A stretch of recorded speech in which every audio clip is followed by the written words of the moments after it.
इंद्रधनुष्य इंद्रधनुष्य इंद्रधनुष्य इंद्रधनुष्य. नमस्कार श्रोते हो, आजच्या कार्यक्रमात मी जान्हवी भागवत आपलं मनपूर्वक स्वागत करते. श्रोते हो, नवजात बालक हे आपल्या आयुष्यात अनमोल आनंद घेऊन येत असतं, पण त्याचबरोबर त्याची योग्य रीतीनं काळजी घेणं ही आपली जबाबदारी असते. काही वेळा शास्त्रीय दृष्टिकोनातून ही काळजी कशी घ्यावी हे माहिती नसतं, तर हेच आजच्या कार्यक्रमात आपण जाणून घेणार आहोत. त्यासाठी आज आम्ही आमंत्रित केलंय डॉक्टर आदित्य वडगावकर यांना. ते नवजात शिशुरोग विशेषज्ञ आहेत, तर त्यांच्याशी चर्चा करून आपण नवजात शिशूंची काळजी कशी घ्यावी याविषयी अधिक माहिती करून घेणार आहोत. नमस्कार डॉक्टर, आजच्या कार्यक्रमात तुमचं मनपूर्वक स्वागत. नमस्कार. बाळ जन्माला आल्यानंतर कशी काळजी घ्यायची याविषयी जरी आज आपण बोलणार असलो तरी मला वाटतं या काळजीची सुरुवात बाळ गर्भात असल्यापासूनच घ्यायला पाहिजे. तर ती काळजी कशी घ्यावी याविषयी डॉक्टर आपण काय सांगाल? नक्कीच. ते जन्माला यायच्या आधीपासून जी पोटातली बाळाची वाढ होते हे खूप महत्त्वाचं असतं. त्या वाढीमध्ये जर काही बिघाड झाला तर जन्मानंतर बाळाला अनेक त्रास आणि अनेक आजार होऊ शकतात. तर यासाठी ही काळजी गरोदरपणातच आपण त्याची सुरुवात करायला पाहिजे. बरोबर. त्याच्यामध्ये सर्वात महत्त्वाचं असं असतं की गरोदरपणा राहिल्यावर लगेच स्त्रीरोग तज्ज्ञ यांच्या मतानुसार जे महत्त्वाच्या काही आयर्न आणि फोलिक ॲसिड हे जे आवश्यक जीवनसत्व वगैरे आहेत यांची सुरुवात करायला पाहिजे. यांनी बाळाच्या मेंदूला जे काही जन्मजात आजार होऊ शकतात ते आजार टाळण्यासाठी ते खूप महत्त्वाचं असतं. बरोबर. त्याच्यातलंही सर्वात महत्त्वाचं काय असेल तर फोलिक ॲसिड. तर हे जीवनसत्व बाळाच्या मेंदू आणि बाळाच्या पूर्ण नर्वस सिस्टीम याच्या डेव्हलपमेंटसाठी, याच्या विकासासाठी खूप जास्त महत्त्वाचं असतं. तर सुरुवात इथपासून होते. त्याच्यानंतर दुसरं सर्वात महत्त्वाचं असतं की बाळाला जन्मजात आजार असू शकतात, तर त्या जन्मजात आजाराची आपल्याला आधीपासून तपासणी करणं शक्य आहे. हल्ली सोनोग्राफी या टेक्नॉलॉजीमुळे काही आजार गर्भात असतानाच त्याचं आपण निदान करू शकतो. आणि जितक्या लवकर निदान होईल तितक्या लवकर आपण त्याचा इलाज व पुढील सगळ्या गोष्टी आपल्याला सोप्या होऊन जातात. बरोबर. तर त्यासाठी सर्वात महत्त्वाच्या 3 तपासण्या असतात. त्यातला एक असतं ते साधारण 8 ते 12 आठवड्याचं जेव्हा गर्भ असतो त्यावेळी आपण करतो. त्याला NT स्कॅन असं म्हणतात. तर त्याच्यामध्ये बाळाला काही जन्मजात आजार असतात, जसं की डाऊन सिंड्रोम आहे किंवा बाकी काही आजार आहेत. तर या आजाराचा जर बाळाला धोका असेल तर ते या स्कॅनमध्ये आपल्याला कळतं. तर तो स्कॅन करणं खूप महत्त्वाचं असतो. आणि जर त्या स्कॅनमध्ये तसं काही उद्भवलं तर आपण त्याच्या हिशोबाने पुढच्या तपासण्या गरज पडलीच तर इलाज करू शकतो. दुसरं जे सर्वात महत्त्वाचं सोनोग्राफी असते ती साधारण आपण 20 आठवड्याच्या जेव्हा गर्भ होतं त्यावेळी करतो. त्याला ॲनॅमोली स्कॅन असं म्हणतात की बाळाचे जे काही अवयव त्यांचा विकास झालेला आहे, जे काही अवयव बनलेले आहेत ते योग्यरित्या बनलेले आहेत का, की ते बनण्यामध्ये काही त्रास झालेला आहे, हे सांगणारा हा स्कॅन असतो. आणि त्याच्यानंतर सर्वात महत्त्वाचा जो पुढचा स्कॅन असतो तो आहे डॉपलर आणि ग्रोथ स्कॅन. म्हणजे बेसिकली बाळाला होणारा रक्तपुरवठा याचा बाळाच्या ग्रोथवर, बाळाच्या वाढीवर डायरेक्ट परिणाम होतो.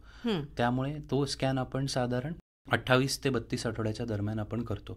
तर हे 3 स्कॅन होणं खूप जास्त महत्त्वाचे आहेत. ती जी प्रेग्नन्सी आहे ती नॉर्मल जरी असली, धोक्याची जरी नसली तरी पण ह्या 3 गोष्टी करणं खूप जास्त गरजेच्या आहेत. तर ही काळजी आपण घ्यायला पाहिजे. बाकी अजून आहार जसं स्त्रीरोग तज्ज्ञ सांगतात किंवा आहार तज्ज्ञ सांगतात त्याप्रमाणे घ्यायला पाहिजे. भारतामध्ये आपल्याकडे ॲनेमिया त्याचं प्रमाण खूप जास्त आहे, खास करून स्त्रियांमध्ये. तर आयर्नच्या गोळ्या पण आपल्याला त्याच्यासाठी सर्वात महत्त्वाच्या असतात.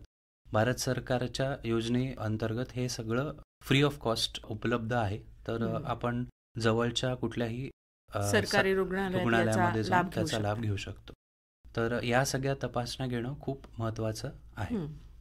डॉक्टर, आता आपण हे पाहिलं की सर्वसाधारण म्हणजे जी सामान्य प्रेग्नन्सी आहे त्यामधल्या काळजीविषयी आपण बोललो, पण एखाद्या स्त्रीचा यापूर्वी जर गर्भपात झाला असेल किंवा त्याला काही अनुवंशिक कारणं असतील किंवा काही अनुवंशिक आजार असतील, तर अशा स्त्रियांनी गर्भावस्थेत आणखीन काय काळजी घेतली पाहिजे किंवा कोणत्या तपासण्या केल्या पाहिजेत?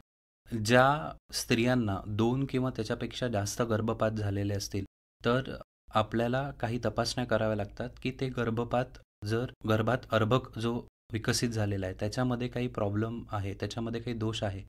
जर तसा दोष असेल, तर मग तो आपल्याला त्याच्या हिशोबाने इलाज करायचा असेल, तर आपण त्या हिशोबाने करू शकतो. तर 2 किंवा त्याच्यापेक्षा जास्त जर गर्भपात झाले असतील, तर त्यांनी स्त्रीरोग तज्ज्ञांना त्यांचा सल्ला घेणं खूप गरजेचं असतं. गरजेचं आहे. आणि त्याच्यानंतर त्यांच्या सल्ल्यानुसार फिटल मेडिसिन एक्सपर्ट म्हणून असतात, जे नवजात शिशु तज्ज्ञ असतात.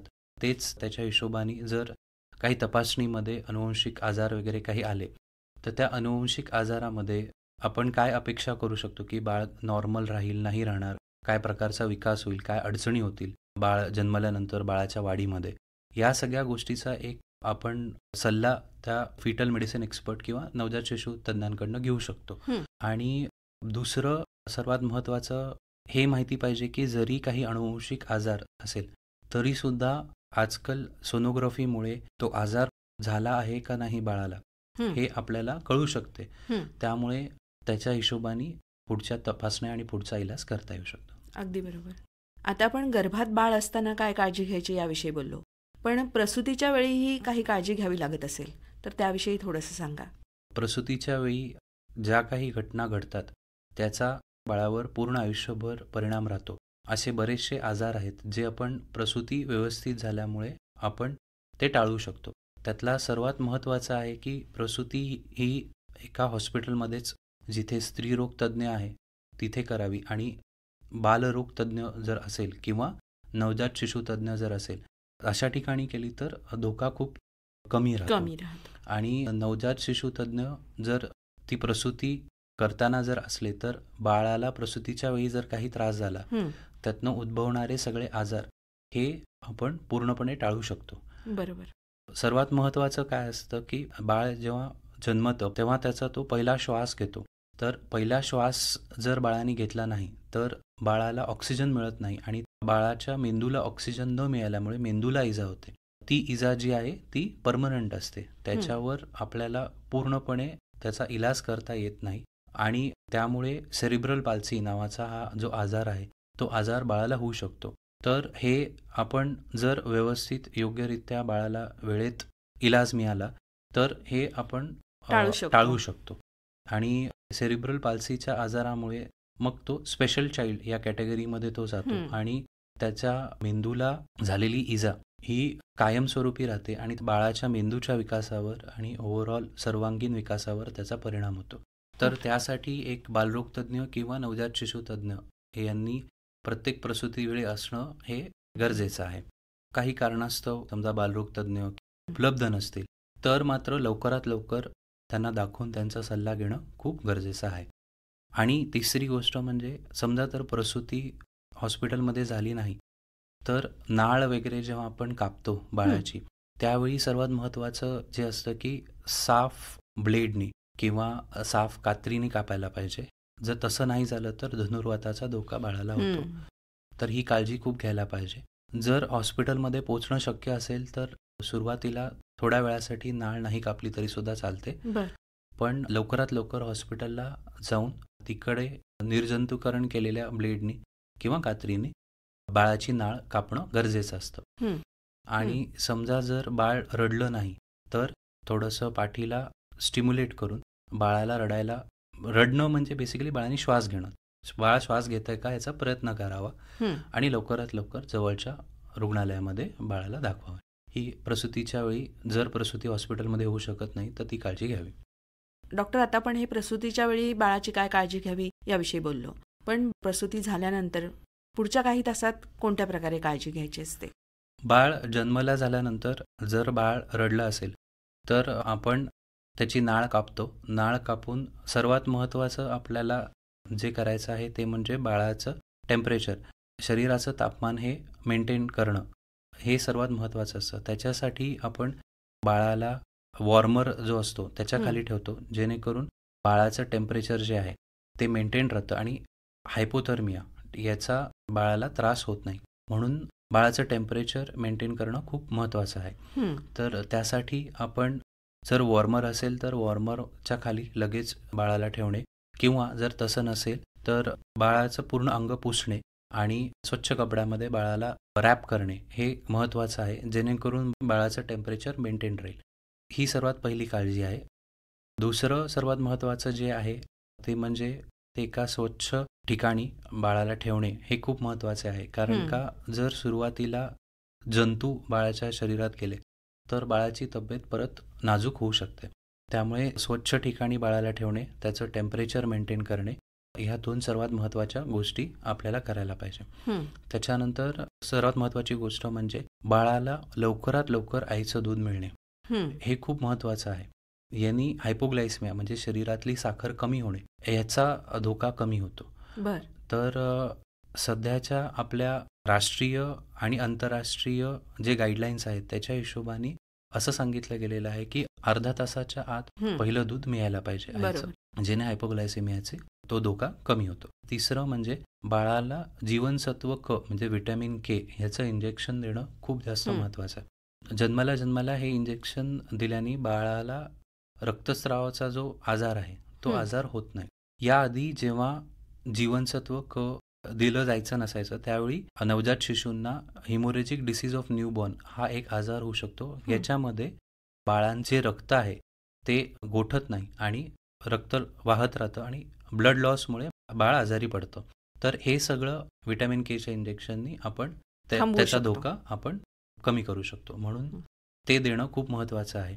आणि त्याच्यानंतर जन्माच्या वेळी आपण 3 लसीकरण करतो ते बाळाला मिळणं खूप महत्त्वाचं आहे. ते 3 लसीकरण हे आहेत BCG, OPV आणि हेपॅटायटिस बी. हे 3 बाळाला लवकरात लवकर लसीकरण मिळायला पाहिजे. बरोबर.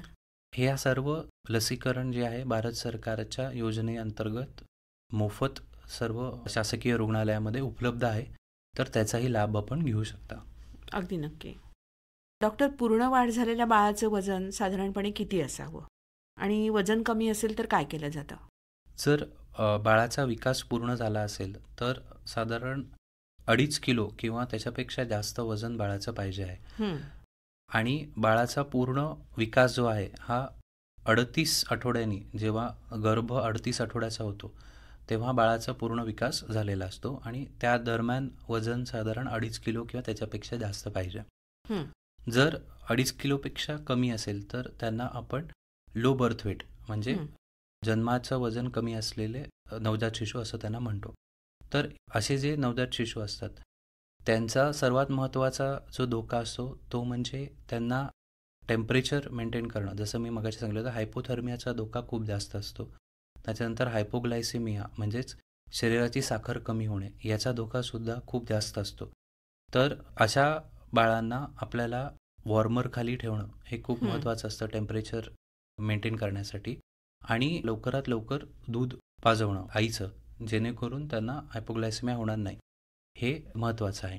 हे रुटीन केअर झालं. समजा जर बाळाचं वजन 1.5 किलो म्हणजे 1 किलो 500 ग्राम याच्यापेक्षा कमी जर बाळाचं वजन असेल तर त्यांना अजून जास्त काळजी घ्यावी लागते. शक्यतो हे जे बाळ असतात हे वेळेच्या आधी जन्मलेले असतात. म्हणजे जसं मी प्रीमच्युअर बेबी, जसं मी सांगितलं की 38 आठवड्याच्या आधी त्यांचा जन्म झालेला असतो. तर प्रीमच्युअर आणि लो बर्थ वेट बेबी यांची काळजी ही एकतर ICUमध्ये घेतली जाते, नाहीतर एक प्रीटर्म युनिट म्हणून एक वेगळा विभाग असतो, त्या विभागामध्ये या सर्व बाळांची काळजी घेतली जाते. तर या सर्व बाळांना स्पेशल हेल्प लागते एका बालरोग तज्ज्ञ किंवा नवजात शिशु तज्ज्ञांकडनं. तर अशा बाळांना लवकरात लवकर जिथे ही सगळी सुविधा उपलब्ध आहे त्या रुग्णालयामध्ये हलवणं गरजेचं राहतं आणि त्यांचा विकास बाहेर होऊन काळजी घेऊन मग त्यांना त्यांची वाढ व्यवस्थित झाल्यावर आईला सांभाळण्यासाठी आपण आईकडे दिलं जातं बाळ. तर हे वजन आणि बाळाचा जन्माचा वेळ हे खूप महत्त्वाचे राहते. किती आठवड्याचा गर्भ होता, त्याच्यानंतर प्रसूती झाली आणि बाळाचं वजन किती होतं, या 2 गोष्टीवरनं बाळाची पुढची काळजी कशी घ्यायची, काय घ्यायची हे ठरवलं जातं. अगदी बरोबर. डॉक्टर, आपण असं पाहतो की नवजात बालकांमध्ये कावीळ होण्याचं प्रमाण आपल्याला जास्त दिसून येतं. ती नेमकी कशामुळे होते आणि कावीळ झाल्यानंतर काय काळजी घ्यावी? नवजात शिशू यांना जो होणारा कावीळ आहे याचे 3 महत्त्वाचे कारण असतात. सर्वात महत्त्वाचं कारण असतं ते म्हणजे आहे आईचं दूध कमी मिळाल्यामुळे. सुरुवातीला जर आईचं दूध कमी मिळालं बाळांना, तर बाळाच्या शरीरातले असे काही घटक असतात, तर ते घटक जे आहेत ते शरीराच्या बाहेर जात नाही, त्यामुळे बाळाला कावीळ होते. त्याच्यानंतर दुसरं सर्वात महत्त्वाचं कारण जे आहे ते म्हणजे समजा जर आईचा रक्तगट हा पॉझिटिव्ह असेल आणि बाळाचा जर रक्तगट हा निगेटिव्ह असेल, तर याच्यामुळे कावीळ होते. आणि तिसरं सर्वात महत्त्वाचं कारण आहे, समजा प्रसूतीच्या वेळी जर इन्स्ट्रुमेंटल डिलिव्हरी म्हणजे समजा चिमटा लावून किंवा व्हॅक्यूम लावून डिलिव्हरी झाली किंवा प्रसूतीच्या वेळी बाळाला कुठे काही इजा झाली, तर तिथे रक्तस्राव होतो आणि रक्तस्राव झाल्यामुळे त्यातनं परत कावीळ होऊ शकते. तर हे 3 सर्वात महत्त्वाचे कारणं आहेत. तर याच्यासाठी सर्वात महत्त्वाचं जे जन्माला आल्यानंतर जी आपण काळजी घेऊ शकतो, त्यातलं सर्वात महत्त्वाचं आहे लवकरात लवकर आईचं दूध बाळाला पाजवणे. आईचं दूध योग्य प्रमाणात मिळाल्यावर ह्या प्रकारच्या कावीळीचा धोका कमी होतो. त्याच्यात सर्वात महत्त्वाचं जी काळजी आहे जी आईने घ्यावी ती म्हणजे बाळाला दर 2 ते 3 तासांनी दूध पाजवणे आणि एकदा दूध पाजवायला लागल्यावर कमीत कमी 20 ते 25 मिनिटं दूध बाळाला पाजवणे. या रीतीने योग्य दूध मिळाल्यामुळे संडास आणि लघवी वाटे ज्या द्रव्यांमुळे कावीळ होते ते द्रव्य निघून जातात. त्यामुळे आईचं दूध मिळणं हे खूप महत्त्वाचं आहे. आणि जर कावीळ झाली तर त्याचा इलाज म्हणजेच फोटोथेरपी, तर हा इलाज आपण बाळांना देऊ शकतो. हे महत्त्वाचं आहे. समजा जर हा इलाज मिळण्यामध्ये काही उशीर झाला तर ही कावीळ मेंदूमध्ये जाऊ शकते आणि मेंदूला परमनंट इजा त्यामुळे होऊ शकते. आणि जी पहिल्या आठवड्यामध्ये जी बाळाची काळजी घ्यायची आहे त्याच्यामध्ये सर्वात महत्त्वाचं आहे की बाळांनी पूर्ण 24 तासात कमीत कमी 5 ते 6 वेळा लघवी करायला पाहिजे. त्याच्यानंतर पहिल्या 24 तासात कमीत कमी एकदा तरी बाळांनी संडास करायला पाहिजे, जेणेकरून कावीळ आपण ह्या सगळ्या गोष्टींनी टाळू शकतो. डॉक्टर, बाळ लहान असताना पोटदुखी, दुधाचं पचन न होणं, बाळाला सतत शी होणं यासारखे आजार असतात, त्यावेळी काय करावं? हे आजार होऊ नये याच्यासाठी सर्वात महत्त्वाचं जे आहे ते म्हणजे आईचं दूध. रोगप्रतिकारक शक्ती वाढवण्यासाठीचे जे घटक असतात, जे प्रथिने असतात, ते सर्व आईच्या दुधातून बाळाला मिळतात. दुसरं सर्वात महत्त्वाचं जे आहे ते म्हणजे लसीकरण. रोटा व्हायरस हा जो सूक्ष्मजीव आहे यामुळे सारखी होणारी संडास आहे आणि त्यातनं उद्भवणारा जो धोका आहे हा टाळण्यासाठी रोटा व्हायरसचं लसीकरण हे उपलब्ध आहे, तर त्याचा लाभ घ्यावा. ती लस केव्हा दिली जाते? किती वयाचं बाळ असताना? ती लस जी आहे आपण 6 आठवड्याचं बाळ झाल्यावर देतो. बाळाच्या लसीकरणाचे एक वेळापत्रक प्रत्येक सामान्य शासकीय रुग्णालयामध्ये उपलब्ध आहे. या सर्व गोष्टींचा आपण जरूर लाभ घ्यावा, जेणेकरून बाळाला या सगळ्या आजारांचा धोका कमी. त्याच्यानंतर अजून एक महत्त्वाचं कारण ज्याच्यामुळे ह्या प्रकारचे आजार होऊ शकतात ते म्हणजे बाटलीनी दूध पाजवणे आणि वरचं दूध पाजवणे. ते ह्या दोन्ही गोष्टी टाळायला पाहिजे. पहिल्या 6 महिन्यापर्यंत नवजात बाळाला फक्त आणि फक्त आईचेच दूध द्यावे, वरचं कुठलंही दूध देऊ नये. वरच्या दुधामध्ये बाळाला जरुरी असलेले सर्व पोषण उपलब्ध नसतं, ते सर्व पोषण आईच्या दुधामध्येच असतं. त्यामुळे आईचं दूध हे खूप महत्त्वाचं आहे. आणि जी रोगप्रतिकारक शक्ती असते त्याच्यासाठी जरुरी असलेले जे द्रव्य आहेत ते फक्त आईच्याच दुधामध्ये आपल्याला मिळतात. बाटलीनी दूध दिल्यामुळे अजून अनेक प्रकारचे आजार होऊ शकतात, त्यामुळे बाटलीनी दूध देऊ नये. समजा अशी काही जर परिस्थिती आली की जिथे आई स्वतःचं दूध पाजू शकत नाही, तर डॉक्टरांचा सल्ला घेऊन, बालरोग तज्ज्ञांचा सल्ला घेऊन कोणतं दूध चालू करणे याची पूर्ण माहिती घ्यावी आणि ते दूध वाटी चमच्याने बाळाला द्यावे. बॉटलचा उपयोग हा आपण टाळायला पाहिजे. अगदी खरं आहे. डॉक्टर, आता आपण बाळ रुग्णालयात असताना काय काळजी घ्यावी याविषयी बोललो, पण काही दिवसानंतर बाळाला रुग्णालयातून घरी नेलं जातं, तर त्यानंतर बाळाची काळजी कशी घ्यावी? रुग्णालयातून घरी जाण्याआधी आईने बाळाला दूध कसे पाजवावे याची पूर्ण माहिती घ्यावी आणि त्याचं पालन आईने घरी करायला पाहिजे. तर दूध कसे पाजवणे, किती वेळाने पाजवणे आणि काय काय काळजी घेणे या सगळ्याची माहिती सर्व रुग्णालयामध्ये उपलब्ध आहे. घरी गेल्यानंतर सुरुवातीचे 2 आठवडे दर आठवड्यातनं एकदा तरी बाळाचं वजन बघायला पाहिजे. या व्यतिरिक्त सरकारी योजनेअंतर्गत आशा वर्कर्स जे आहेत ते घरोघरी जाऊन बाळाचं वजन आणि बाळाचा विकास याचं एक मूल्यांकन आणि त्याचे रेकॉर्ड्स ठेवतात. जर बाळाचं वजन व्यवस्थित वाढत नसेल आणि विकास होत नसेल तर लवकरात लवकर आपल्याला त्याचा इलाज चालू करता येऊ शकतो. याचबरोबर आणखीन एक गोष्ट आहे ते म्हणजे बाळाला मॉलिश केलं जातं. तर ते कशा पद्धतीने करावं किंवा धुरी दिली जाते तर ती योग्य आहे का आणि ती कशा पद्धतीने द्यावी? मॉलिश करणं हे योग्य आहे. मॉलिश केल्याने बाळाची त्वचा निरोगी राहते. मॉलिश करण्यासाठी फक्त खोबरेल तेल वापरावे. त्याच्यामध्ये अजून काही घालण्याची गरज नाही. मॉलिश करताना खोबरेल तेल गरम करण्याची पण गरज नाही. हलक्या हाताने पूर्ण शरीराला त्यांनी मॉलिश करावी खोबरेल तेलाने. जसं मॉलिश करणं योग्य आहे पण धुरी देणं हे काही योग्य नाही. धुरी दिल्याने त्या धुरीमुळे बाळाला श्वासोश्वासाचा त्रास होऊ शकतो. याचबरोबर अजून एक महत्त्वाची गोष्ट जी आहे की जेव्हा बाळ नुकतंच जन्मलेलं असतं त्याच्या शरीरावर एमनिओटिक फ्लुइड म्हणजेच आईच्या पोटातलं असलेलं पाणी जे आहे ते असतं. त्याने एक पांढरी लेयर बाळाच्या त्वचेवर दिसून येते. ती लेयर काढायची काही गरज नाही. ते असणं नॉर्मल आहे. त्यांनी उलट बाळाचा हीट लॉस जो आहे तो बाळाच्या शरीराचं तापमान मेंटेन करण्यासाठी त्याची मदत होते. याचबरोबर जे बाळाची नाळ असते त्या नाळीसाठीची जी काळजी घेणे त्याच्यामध्ये सर्वात महत्त्वाचं हे आहे की त्या नाळीला पावडर किंवा हळद वगैरे अशा कुठल्याही गोष्टी लावायची गरज नाही. ती नाळ आपोआप सुकून पडून जाते आणि सुकल्यानंतर सुद्धा त्या नाभीमध्ये कोणतीही पावडर किंवा कोणतंही द्रव्य टाकायची काही गरज नाही. जर त्या नाभीमधून पाणी येत असेल, पस, पू किंवा रक्त येत असेल तर मात्र जवळच्या बालरोग तज्ज्ञाशी किंवा नवजात शिशु तज्ज्ञांशी आपण संपर्क साधावा. बाळाची रुग्णालयामधून सुट्टी झाल्यानंतर घरी गेल्यावर सर्वात महत्त्वाचं जे असतं ते म्हणजे योग्य वेळी फॉलोअप करणे.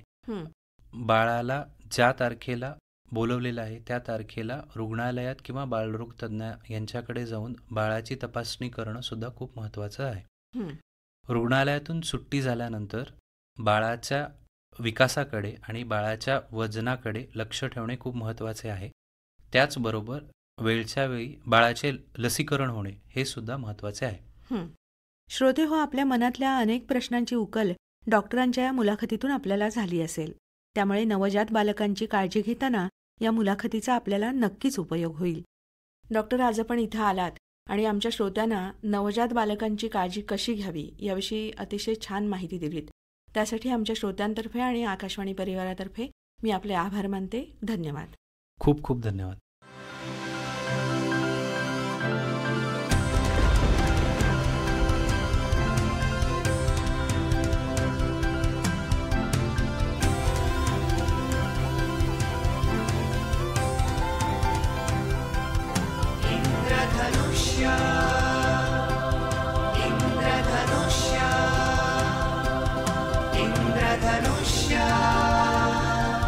Indradhanusya